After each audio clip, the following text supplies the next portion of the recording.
बिस्मिल्लाहिर्रहमानिर्रहीम। अस्सलाम वालेकुम जी।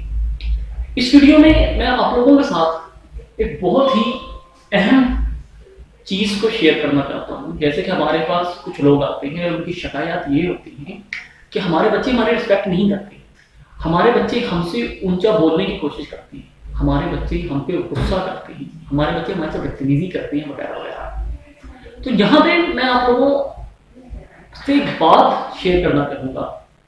उस बात को ये सोचना चाहिए जो कि शिकायत करना है कि जब उसके वालिद साहब आते हैं, क्या वो अपनी जगह को छोड़कर खड़े हो जाते हैं? जब उनके वालिद साहब उनको गुस्सा करते हैं तो क्या वो उनकी बात को खामोशी से सुनते हैं या आगे से जवाब देते हैं?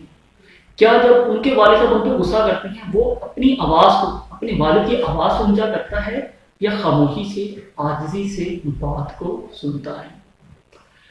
अब अगर तो वो अपने वालिद की रिस्पेक्ट करता है तो ऑटोमेटिकली जो उसका फिर आगे से बेटा होगा वो जैसा अपने बाप को करते देखेगा वो भी वैसा ही करेगा, क्योंकि आपके एक्शंस अल्फाज से ज्यादा बोलते हैं।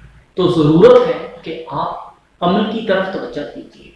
अपने बच्चे को अल्फाज से सिखाने से बेहतर है आप उसे अपना अमल दिखाएं। जैसा आपका अमल होगा आपकी औलाद भी बिल्कुल वैसा ही करें।